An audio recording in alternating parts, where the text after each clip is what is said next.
आज हम बात करते हैं जहां से गंगा रिवर का ओरिजिन होता है। कईयों के मन में ये डाउट होता है कि गंगा जो रिवर है वो गंगोत्री ग्लेशियर से निकलती है, पर ऐसा नहीं है। आज हम जानते हैं कि जो गंगा रिवर बनती है वो 5 स्टेज के बाद बनती है। ठीक है, तो सबसे पहले हम बात करते हैं, यहाँ सतोपंथ से एक रिवर निकलती है जिसे हम कहते हैं अलकनंदा। अलकनंदा रिवर।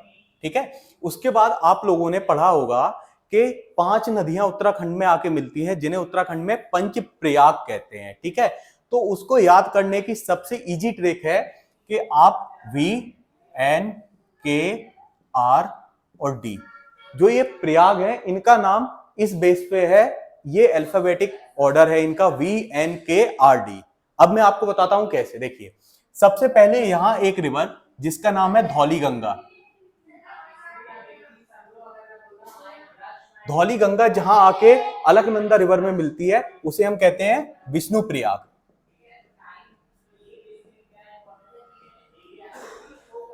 उसके बाद नेक्स्ट एन से है तो यहां एन रिवर ही आके मिलेगी जिसका नाम है नंदाकिनी।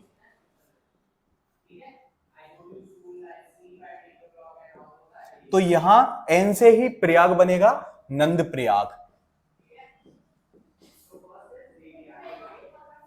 उसके बाद बात करते हैं, यहां पिंडर रिवर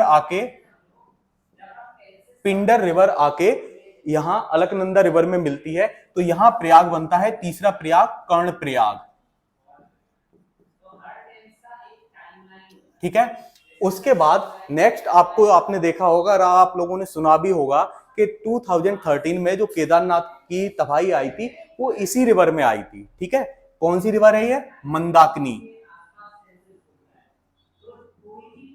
मंदाकिनी, इसी में वो फ्लड आई थी, इसी में वो तबाही आई थी, और जहां आके ये अलकनंदा में मिलती है उस जगह को हम कहते हैं रुद्रप्रयाग। ठीक है, क्या?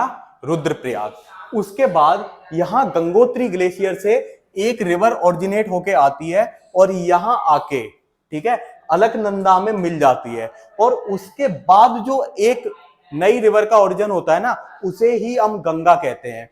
तो जहां आके ये भागीरथी रिवर यहां अलकनंदा में मिलती है तो डी से इसका नाम पड़ता है देव प्रयाग, और इसका नाम है रिवर का भागीरथी। और इसी भागीरथी रिवर पे आप लोगों ने सुना होगा कि इंडिया का सबसे ऊंचा डैम, हाँ, इंडिया का सबसे ऊंचा डैम टिहरी डैम इसी भागीरथी रिवर पे बना हुआ है। कहां बना हुआ है? ये आपको एक छोटी सी रिवर दिख रही होगी जिसे हम कहते हैं भेलांगना। क्या? भेलांगना। तो जहां भागीरथी में भेलांगना का मीटिंग पॉइंट है, यानी कि दोनों रिवर जहां आके मिलती हैं, उसी पॉइंट पे आपका बना हुआ है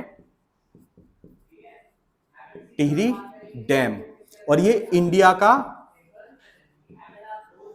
हाईएस्ट डैम है। ठीक है, ओके, थैंक यू।